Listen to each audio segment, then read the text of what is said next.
I swear, living in the suburbs is just paying a massive mortgage so your neighbors can bitch about your lawn. That's the dream, right? So at my son's travel soccer game on a Saturday mornings. It was freezing, like 30 degrees, and I had on 3 layers. But the wind was still killing me. My coffee was already lukewarm, and my son is currently losing 30 to some team from 2 towns over. Then I get this as pass alert. I check the account, and there's a toll charge from Tuesday afternoon. $48.20. Now tolls are a ripoff, but $48 for one trip is insane. Like, what is that? A luxury cruise? And Tuesday at 2:15 p.m.? Mark is supposed to be in the office until 6. I don't track his every move or anything, but I know his route. There isn't a bridge on his commute that costs $48. Lydia, did you see that play? That's Sarah. She's wearing one of those expensive puffers that probably costs more than my first car. She's one of the core soccer moms, which basically means she runs the group text that decides where everyone eats after the games. I saw it, I said. He's trying. He's definitely trying, Sarah said. She leaned in, her voice dropping. Did you hear about the Millers? Apparently, the HOA is actually going to fine them for that shed. Like, for real. That's wild, I said. Honestly, I didn't care about the Millers' shed. I was still staring at the 4820 anyway. We're all doing brunch at the bistro, you're coming, right? The group text is already blowing up. I have to check, I said. Right then my son, Leo, comes jogging the field during a substitution session. He's panting and looks totally panicked. Mom, I can't find my other shin guard, he gasped. I just looked at him and then at the bag. I'm like, you have got to be kidding me. Leo, I literally put them in the bag. It's not there. So, while the rest of the moms are chatting about the Millers and the bistro, I'm on my hands and knees in the dirt, digging through the back of the SUV. Found it wedged under a gym bag, smelling like old socks and damp turf. About 10 minutes before the second half started, I just handed it to him and told him to get back out there. I was too tired to even be annoyed. The rest of the weekend was just more of the same. Sunday was a lot. Spent half the morning fighting for a shopping cart that actually worked at the grocery store because the broken ones are everywhere. Then I had to go find that specific grain-free dog food because our golden retriever decided he's allergic to corn now. And the whole time I'm thinking about that toll. Tuesday, 2:15 p.m. I tried to ignore it, I really did. But then there was the smell. There's this scent coming from the kitchen garbage disposal. It smelled like straight-up rotting meat. I tried the baking soda, the lemon peels, even that expensive foaming cleaner from the store. Nothing. Just this faint, gross smell every time you walk into the kitchen. Mark, can you look at the disposal? I asked. On Monday night. He didn't even look up from his iPad. It's fine, Lydia. Just run some hot water through it. Mark, I've already tried the hot water, like 5 times, it's still gross. Well, maybe you're just imagining things, he said. He didn't say it meanly, which almost made it worse. Like I was just losing it. Then there was the W-2 panic. It's almost tax season. And I realized I couldn't find the form for the part-time consulting work I did last year. I spent 2 hours tossing folders everywhere in the home office. And I was honestly just spiraling for a minute. Found it eventually. Shoved into a random envelope behind some old electric bills. But the anxiety just stayed with me. Friday night was the parent-teacher mixer at the middle school. I hate these things. Just an excuse for parents to drink cheap Chardonnay in a gym that smells like floor wax and old socks. I was standing by the refreshment table, trying to figure out if the pigs in a blanket were actually meat or some soy substitute, and then I see Megan. Megan is a friend. If you count people you only talk to because your kids are in the same advanced math class. She's very performative. The kind of person who tells you she's so sorry for your loss while checking her reflection in your sunglasses. Lydia, you look tired, she said. She didn't even try to hide it. Are you doing okay? I heard you guys were thinking about renovating the kitchen. We're fine, Megan, I said. Just a busy week. I totally get it. I mean, with the kids and everything, it's just a lot. I spent 10 minutes telling my therapist how stressed I am, while basically doing nothing but managing the PTA. That's great for you, I said. As we were talking, Megan's phone buzzed on the table between us. She didn't pick it up immediately. I didn't mean to look, but the screen was facing up. It was a notification from a photo-sharing app. It was a picture of a restaurant, a fancy place downtown, The kind of place you go for an anniversary, not a Tuesday lunch. And in the corner of the photo, there was a man's arm, a very specific arm. He was wearing a watch, that fancy silver watch I got Mark for our 20th. The photo had been posted by someone named Chloe.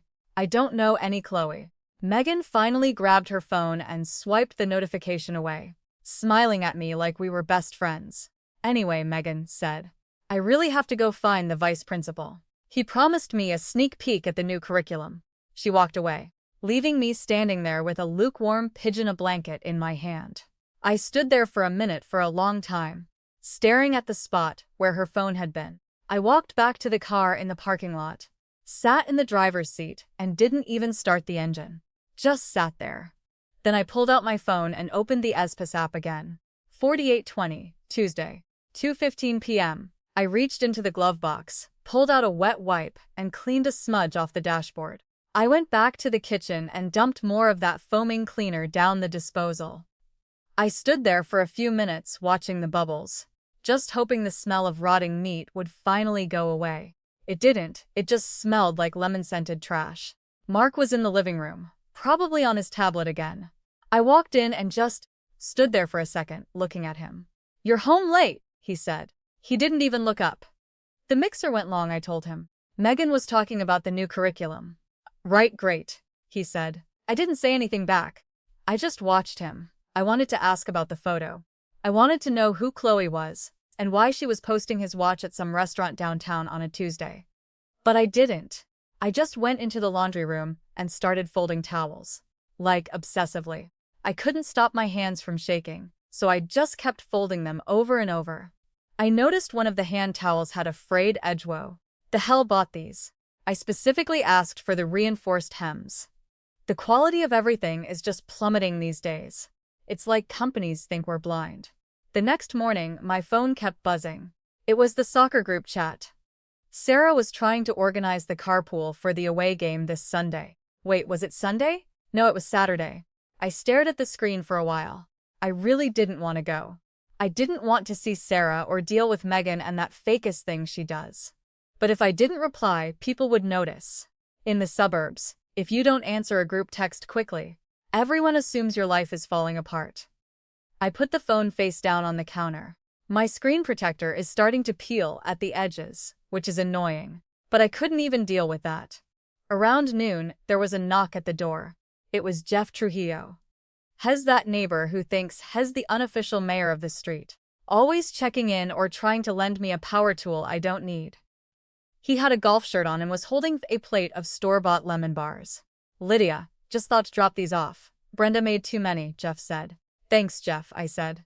I didn't really move from the doorway. He didn't leave, though. He just leaned against the doorframe and looked past me into the house. Mark's not here, is he? He's at work, I said. Right, work, Jeff said. He paused, then lowered his voice. Listen, Lydia, I don't want to be that guy. But I saw Mark downtown last Tuesday around 2. He was at some fancy place with a very young woman. I felt like the air just left my lungs. What? Now, look, Jeff said. He had that weird soothing tone people use when they're delivering bad news. They're actually kind of excited about.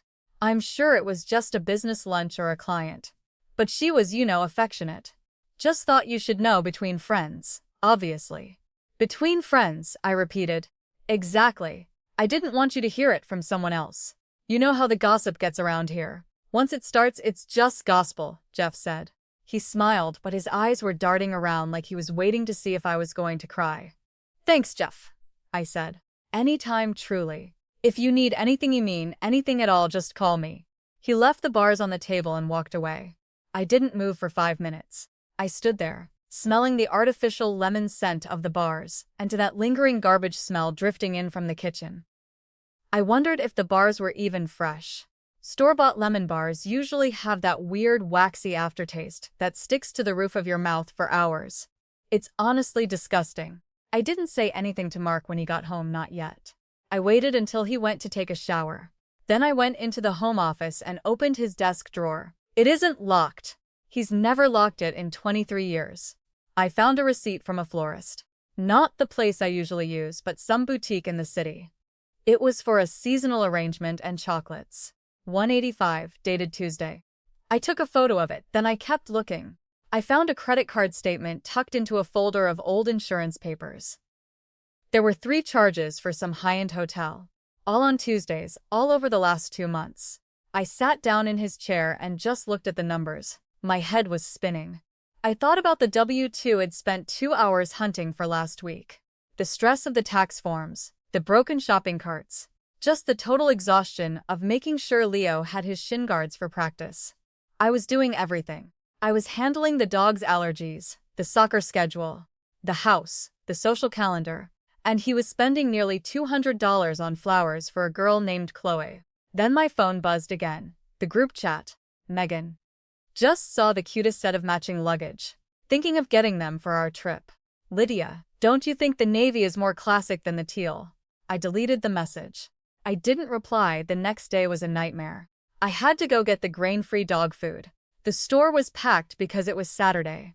I spent 15 minutes trying to find the specific brand, the salmon and sweet potato one, because the chicken one gives the dog the runs. While I was in the aisle, I saw Megan. She was with her daughter, looking at fish tanks. Lydia, she called out. I didn't get a reply about the luggage. Are you okay? You look a bit tired. I'm fine, Megan, I said. I was clutching the bag of dog food pretty hard. I just wanted to make sure everything is okay at home, Megan said. She stepped closer and her voice dropped. I mean, I don't want to overstep, but some of the girls were mentioning that Mark has been traveling a lot for work lately. Very suddenly, I looked at her. She wasn't actually concerned. She was hunting. She wanted to see if I knew so she could go back to the group chat and be the one to break the news. He's very busy, I said. But we're great, of course, Megan said. I just thought, we're all friends here. I walked away before she could say anything else. I practically ran to the checkout. As I was paying, I noticed a small gold-colored earring on the floor near the register. A tiny hoop with a diamond. It looked expensive. I don't know why, but I picked it up and shoved it in my pocket. When I got home, I went straight to the laundry room and started digging through Mark's gym bag. I didn't find any more earrings, but I found a receipt from a dry cleaner. It wasn't for his suits, it was for a woman's silk blouse. I felt this surge of not sadness really, but just a cold, hard anger. I went to the kitchen and the smell was back. It was stronger now, like a thick scent of decay coming from the pipes. I grabbed the baking soda and the vinegar and poured them both down the drain. I watched them fizz and bubble, this violent white foam that overflowed onto the sink. I noticed a smudge of something, maybe old grease on the faucet handle. I tried to scrub it off with my thumb, but it just smeared. God, I hate this faucet. We should have replaced it 3 years ago. But Mark said it was perfectly functional. I spent the rest of the afternoon in the office. Going through the shared cloud drive, I found an old folder that hadn't been updated in years. But there was a new subfolder inside with no name, just a date. I opened it. It wasn't work, it was a collection of photos. A woman in her late 20s, blonde. Smiling, she was wearing a silver watch. The watch I bought him for our 20th anniversary. They were at the beach. They were at a bistro. They were in a hotel room that looked exactly like the one from the credit card statements. I scrolled through them. There were dozens. Some were selfies, some were candid. In one, he was kissing her cheek. He looked happy. He looked relaxed. He didn't look like the man who told me. I was imagining things when I complained about the smell in the kitchen. I heard the garage door open. Mark was home. I closed the laptop and just sat back in the chair. I didn't move. I just listened to him walk through the door, drop his keys on the table and call out, "Hey honey, what's for dinner?" I stood up and walked into the hallway. I looked at him. He was smiling. "You're home early," I said. "Finished the report," he said. He stepped forward to kiss my cheek and I stepped back. He stopped, looking confused. "What's wrong?" "The disposal is still smelling," I said. "I think we need to call a plumber," he sighed. "Lydia, for God's sake, just run some more hot water through it." I looked at him for a long time. Then I turned around, walked back into the office, and shut the door. So I just opened the door and pointed at the screen. Mark was still standing there in his work clothes, looking like he'd just come from a meeting or something. "Who is Chloe?" I asked. He didn't even move for a second. Then he looked at the screen, looked back at me, and his face just went totally blank. No panic, no apologizing, nothing. "It's not what it looks like," he said. "Seriously?" You're actually going to tell me that kissing some girl in a hotel is just part of your job? I asked. And the flowers? What was that? Market research. Lydia, just listen. I'm done listening, Mark. I've been listening for 23 years. I listened while I dealt with the dog's allergies. I listened while I spent hours looking for Leo's sweaty gear in the dirt. And I listened to you tell me. I was imagining things when the kitchen smelled like rotting meat. He tried to step into the room, but I blocked the door. Get out. Go sleep on the couch. Or go to clothes. I don't care, just get out of my sight before I do something that makes us both look bad in the Hoa newsletter. He actually looked annoyed. You're being hysterical, we can talk about this rationally. Rationally, I said. Great, let's talk rationally about the credit card statements. He left. He didn't fight or beg. He just walked out and I heard the couch spring groan when he sat down. I shut the office door and locked it. I didn't even know the lock worked until that moment. I couldn't stop. I sat back down at the computer and started clicking through everything again. I figured there had to be more. Men like Mark usually have a system for this stuff. I started digging through the cloud drive, searching for account, password, transfer. Wait, I just remember Eddie. Think I left the laundry in the washer. It's probably going to smell if I don't move it. But I didn't care, I had to find the rest. Anyway, I found a PDF. It was a scan of a loan application. A personal loan for $50,000. I scrolled down to the signature. It wasn't Mark's, it was Alina's. My sister Alina is. Well, she's a mess. She spent the last decade drifting between spiritual retreats in Sedona and some failed art cooperatives. She lives in a tiny apartment in the city and usually calls me because she's short on rent. She trusts Mark. She's always called him the rock of the family. I stared at the signature. It was a decent forgery, but I know my sister's handwriting.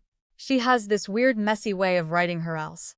This was too clean. I felt sick. I leaned back in the chair. My heart just pounding. It wasn't just an affair. He was stealing. I spent the next 3 hours going through everything. I found 3 different credit lines opened in Elena's name. A secret savings account. He had been using her social security number to fund his Chloe life. He wasn't just spending our money, he was stealing from my sister to pay for some 20-something. My phone buzzed. It was the soccer group chat. Sarah, just a reminder. The carpool for Saturday is still on. Lydia, since you're not replying, I'm assuming you're driving Leo and Ben? Let us know. I stared at the screen. I wanted to type my husband is a criminal and a cheat, and my house smells like a morgue instead. I typed, yes, I can drive. See you then. I put the phone face down. I felt like I was vibrating. I walked into the kitchen and looked at the garbage disposal. The smell was back, and it was disgusting. I grabbed the foaming cleaner and just dumped the whole thing in. I didn't even use the measuring cup. The foam hissed and bubbled over the edges of the sink and dripped onto the granite. I didn't even wipe it up. I stood there for a minute, thinking about how he used my sister to hide all this. Around 11 p.m. there was a knock on the office door. Liddy? Mark's voice was soft. Can we please talk? Go away, I said. I can explain the money.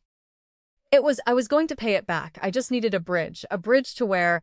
Mark? To the hotel? To the florist? To close apartment. It's not as simple as you think, he said.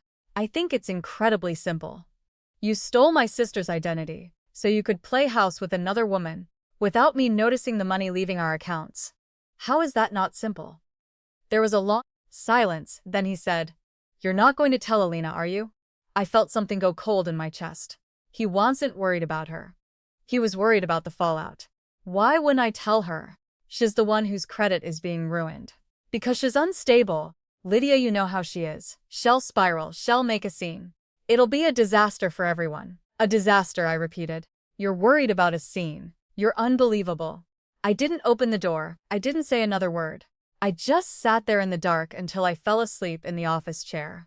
My neck was cramping and my mind just kept looping over that forged signature.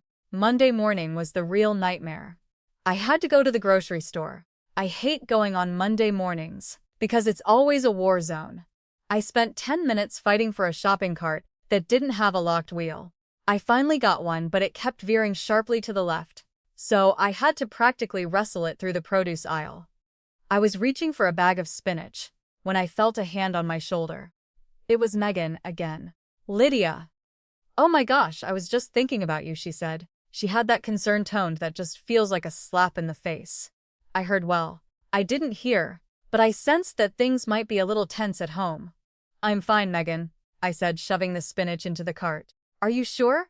Because Sarah mentioned that you seemed off in the group chat, and we're all just so worried.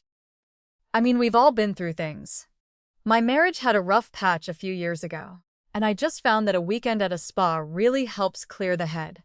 I don't need a spa, Megan. I need a shopping cart that goes straight, I said.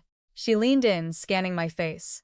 You know, if you need someone to talk to, or if you need a place to stay for a few days, just let me know. We're all here for you, truly. She wasn't offering a place to stay. She was confirming the rumor. The core group knew. Jeff Trujillo had probably leaked it the second he left my driveway. The sympathy was just a way to get me to admit it, so she could report it back to the chat. I'm great, we're great, I said, and I pushed the veering cart right past her. When I got home, the house felt smaller. Every room felt like it was closing in.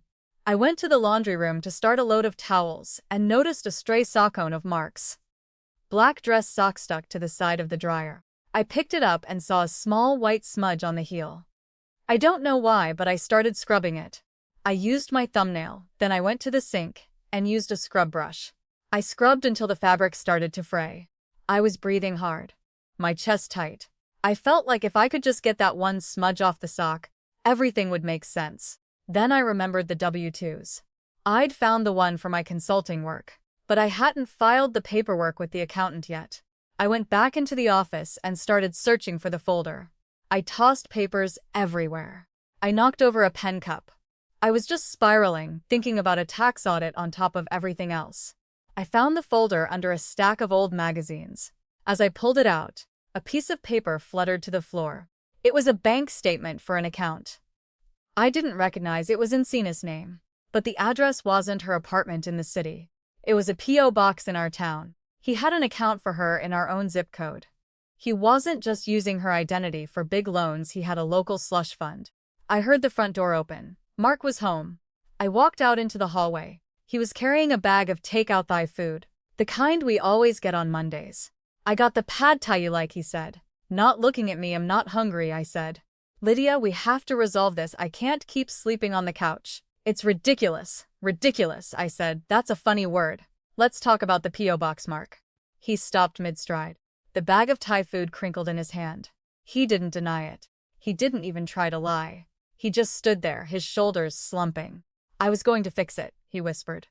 Fix what? The identity theft? The affair? The fact that you're a predator? I'm not a predator, he snapped. I did it for us. To make sure we had a safety net. The money for Chloe, that was just a distraction. A mistake. Forgetting to take the trash out is a mistake. Mark, this is a felony. I looked at him, and for the first time the shaking just stopped. I didn't feel the nausea anymore. I just felt done. I was exhausted by him. I was exhausted by the suburbs and the group texts, and the way women like Megan pretend everything is fine. I walked back into the kitchen. The smell from the disposal was still there. Faint but persistent, cutting through the scent of the Thai food. I picked up the phone and dialed my sister's number. Hey, Alina, I said when she picked up. I need you to come over and bring your id. We need to talk about your credit score. I hung up and looked at Mark. He was still standing in the hallway, clutching the bag of takeout.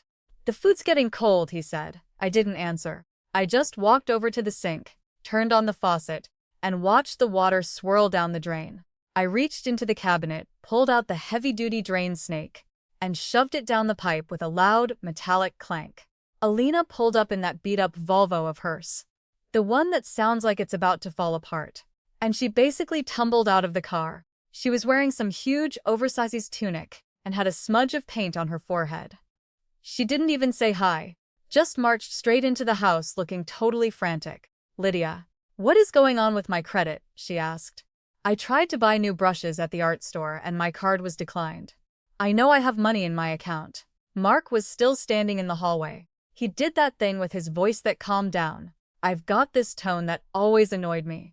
Alina, honey, just sit down. There was just a mistake with the bank. I was trying to help you organize your finances. And shut up, Mark, I said. I didn't even look at him. I just handed Alina the folder of printouts. Look at the signatures. Look at the loans. He's been using your social security number for 6 months. Alina took the papers and just stared at them. She didn't cry or scream, she just started shaking. You stole from me? She whispered. I was trying to help, Mark snapped. He was trying to play the hero now. Alina, you can't handle a checkbook to save your life. I was just trying to set something up for the family. A safety net. I used your credit because it was easier. I was going to pay it back before you even noticed. With what money, Mark? I asked. The money you spent on hotels. The money you spent on Chloe. Alina looked up at me, then back at him. Who is Chloe? Is nothing, Mark said. Just a mistake. A distraction. Alina didn't even respond. She just walked over to the kitchen counter and swept the rest of the lemon bars Jeff had brought over right onto the floor. Get out, Alina said. She was quiet, but she sounded dead serious. I want you out of this house right now. This is my house, Mark said. He actually sounded offended. Lydia, tell her this is my house, it's our house, I said. And since you've been committing identity theft and fraud, I think the legal part of this is going to get really ugly for you. Go to the guest room, pack a bag now. He didn't move for a second. He looked at me, then at Alina, and then he just sighed, like we were the ones being dramatic. He walked upstairs, and I could hear him tossing stuff into a suitcase and hangers clattering in the closet. I stayed in the kitchen with Alina. I started scrubbing the lemon bar residue off the floor, just trying to focus on something. I can't believe he did this, Alina said. She was leaning against the counter, just staring at the wall. I trusted him. He was the only one who didn't judge me. He didn't trust you, Alina. He just knew you wouldn't check your credit reports, I said. The phone on the counter started buzzing. It was the group chat, Sarah. Just checking in. Since Lydia is driving Leo and Ben on Saturday, do we need to coordinate snacks? I can do orange slices and grapes. Megan, are you still doing the Gatorades? I looked at the screen and felt this weird knot of anxiety in my chest. As soon as Mark stepped out that door, the clock would start. In this neighborhood, a separation isn't private.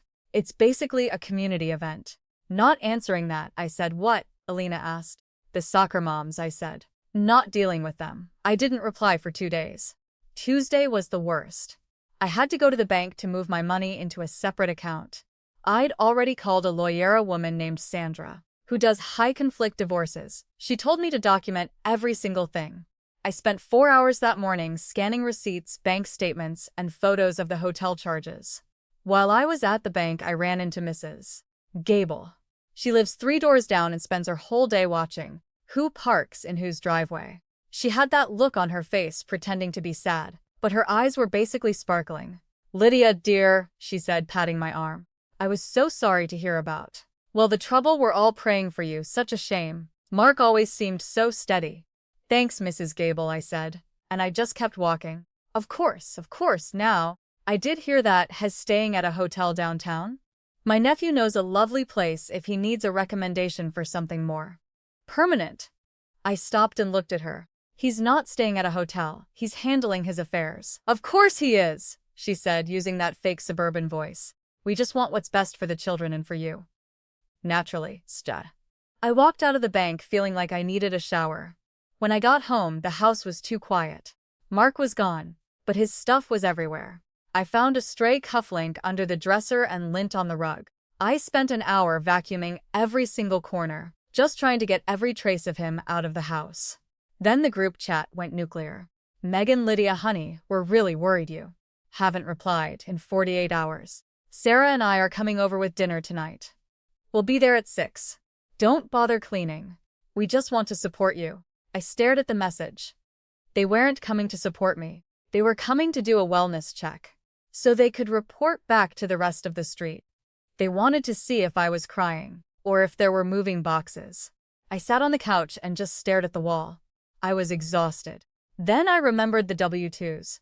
I'd put them in a folder for Sandra, but I realized I'd lost the one for my 2022 freelance work. I spent 20 minutes digging through a box of old files in the garage, getting dust all over my clothes, searching for one piece of paper while my life was falling apart. At 6:05, the doorbell rang. I opened the door to find Megan and Sarah. They were both holding Tupperware and wearing those matching athleisure sets that make them look like they just came from Pilates. They both had that same expression, pity mixed with intense curiosity. Oh, Lydia! Megan said, stepping inside before I even invited her. She immediately started looking around the living room. You look tired. Are you eating? You look like you've lost weight. I'm fine, I said. I told you not to come. We couldn't just leave you alone, Sarah said, following her in. She set a container of pasta salad on the coffee table. We heard the news. Well, not the news, but Jeff mentioned that Mark was away. We just wanted to be here for you. Jeff, I said. Of course. Now tell us everything, Megan said, sitting on the edge of the sofa. Is it true? Was it someone from his office? We all suspected he was spending too much time in the city. I mean, those Tuesday meetings were just suspicious, weren't they? I looked at Megan. She was leaning in, eyes wide. She didn't care about the identity theft or the fraud or the 23 years I'd spent keeping this house running. She just wanted the tease. He's a criminal, I said. The room went silent. I'm sorry? Sarah asked. He stole my sister's identity, I said, fet. He opened loans in her name to pay for a mistress. He's not just a cheater. He's a thief. Now if you'll excuse me, I have to get Leo ready for practice. The look on their faces was priceless. The pity vanished and was replaced by genuine shock. This wasn't a rough patch. This was a scandal. Identity theft? Megan whispered. Oh my God, I had no idea. That's just horrific. It is, I said. Now please leave. I'm not in the mood for pasta salad. I walked them to the door. They tried to linger, asking how Alina was doing. But I just kept opening the door wider until they finally backed out onto the porch. As soon as the door closed, I leaned my head against the wood. I looked at the clock. It was 6:30. Practice started at 7 p.m. I ran upstairs to Leo's room. He was sitting on his bed, scrolling on his phone, looking completely unfazed by the fact that his father was a felon. Do you have your gear? I asked. Yeah, he said. Where are your shin guards? He paused. He looked under the bed in his gym bag behind the dresser. I don't know, he said. I think I left them in the car. I ran to the garage and tore through the back seat of the SUV. I found a crumpled candy wrapper, a stray gym sock, and a half-empty water bottle. No shin guards. I went back upstairs, my heart racing, and started ripping through the laundry basket, throwing towels and shirts across the floor. Leo, where are they? I yelled. Maybe they're in the mudroom, he shouted back.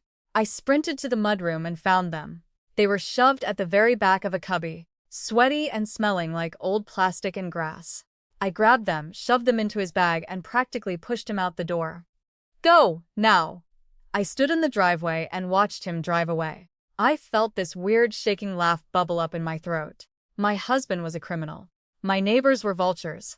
And I was having a total meltdown over a piece of plastic for a 10-year-old's soccer practice. The next few weeks were a blur of paperwork and cold silence. Mark tried to call. He tried to send emails. He tried to have his mother call me to mediate. I blocked all of them. I didn't want an explanation. I just wanted him gone. Sandra, my lawyer, handled everything. She was a shark. She found 2 more accounts Mark had hidden, one in a different state, and one tied to a shell company he'd set up. It turned out he hadn't just been spending money on Chloe. He'd been skimming from his own firm's expenses. The divorce was just brutal. I didn't scream or make a scene. I just systematically took everything that belonged to me and everything that was owed to Alina. The final meeting was at Sandra's office. Mark looked terrible. He'd lost weight and looked like he hadn't slept in a month. He was wearing a suit that looked slightly too big for him. Lydia, can we just talk for 5 minutes? He asked as we walked into the conference room. We're here to sign the papers, Mark, I said. I want you to know that I really did love you in my own way. I just got lost. You didn't get lost, I said. You made a bunch of very specific, calculated choices. You chose Chloe. You chose to steal from your sister-in-law. You chose to lie to me for years. You knew exactly where you were. He looked at me, and for a second, he looked like the guy I'd married 23 years ago. But then it vanished, replaced by that same entitled expression. I hope you're happy, he said. I'm not happy, I told him. Just not exhausted anymore. I signed the papers. He signed the papers. I stood up and walked out of the room without looking back. When I got home, I went straight to the kitchen. I sat down and opened the soccer group chat. I looked at the message, the little heart emojis, and the thinking of you gifs. I hit the leave group button. The screen blinked, and then the chat was gone. I sat back on the couch in the quiet and just breathed for a while.